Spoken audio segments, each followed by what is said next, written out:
ஆன்மீக தகவலில் இன்றைக்கி நம்ம பார்க்கறது, அதாவது குபேர சம்பத்து கிடைக்கிறதுக்கு நம்ம என்ன பண்ணணும்? 3 விஷயங்கள் ரொம்ப முக்கியம், நல்லா புரிஞ்சுக்கணும். ஃபஸ்ட்டு, நம்ம இருக்கிற இடம் குபேரருடைய அனுகிரகம் கொண்ட இடமா இருக்கணும், பாசிட்டிவான எனர்ஜி இருக்கணும்.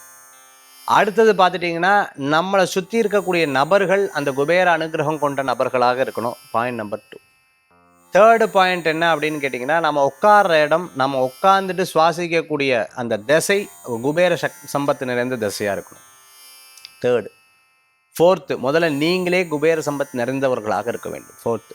ஃபிஃப்த்து, ஒரு விஷயத்தை எடுத்தால் அதில் நான் ரெகுலராக 108 நாள்னா 108 நாள் ரெகுலராக போகிறேன். அந்த உள்ளே இருக்கக்கூடிய பவர்னு சொல்லுவாங்க, இன்பவர், அந்த பவர் ஜாஸ்தியாக இருக்கணும். அப்படி இருந்தால் மட்டும்தான் குபேர சம்பத்து நிறைவாக இருக்கும். ஃபஸ்ட்டு அந்த இடத்த சுத்தி பண்ணுறதுக்கு என்ன பண்ணணும்?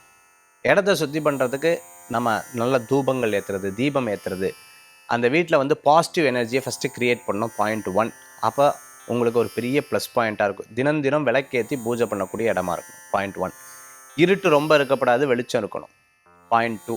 பாயிண்ட் 3 என்ன அப்படின்னு கேட்டிங்கன்னா, நம்ம பக்கத்தில் இருக்கிறவங்ககிட்ட நெகட்டிவாக பேசுகிறத தவிர்த்துக்கிறது நல்லது. அவங்க உங்ககிட்ட நெகட்டிவாக பேசினா கூட அதை பாசிட்டிவிட்டியாக அவங்கள மாற்றுறது, பாசிட்டிவிட்டியாக அந்த நபர்கள் கூட பேசுறது, பழகிறது, அந்த மாதிரி இருக்கக்கூடிய நபர்கள்ட்ட பழக்கம் வச்சுக்கிறது ரொம்ப நல்ல பலன்களை கொடுக்கக்கூடியதாக இருக்கும்.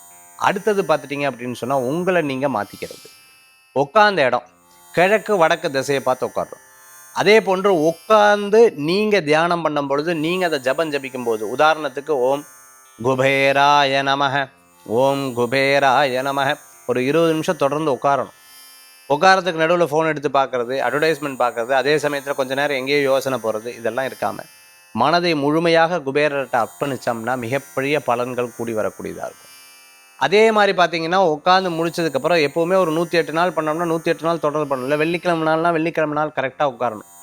அட்லீஸ்ட் ஒரு 15 to 20 மினிட்ஸ் அதற்காக நீங்கள் ஸ்பெண்ட் பண்ணிங்கன்னா கண்டிப்பான பெனிஃபிட்ஸ் உங்களுக்கு 20 days, 20 minutes = 20 days உங்களுக்கு பலன்கள் தெரியும். ஏன்னா இது நிறைய பேருக்கு அனுபவத்தில் சொல்லி அவங்களுக்கு பெரிய மாற்றங்கள் இருந்திருக்கு. உங்களுக்கும் அது பெரிய மாற்றத்தை தரும் அப்படின்னு நினைக்கிறேன். இன்றைக்கி சொன்ன பரிகாரங்கள் மிகப்பெரிய மாற்றத்தை கொடுக்கக்கூடிய, குபேர சம்பத்தை அருளக்கூடிய ஒரு அற்புதமான சூக்ஷ்ம ரகசியங்களை சொல்லியிருக்கேன்.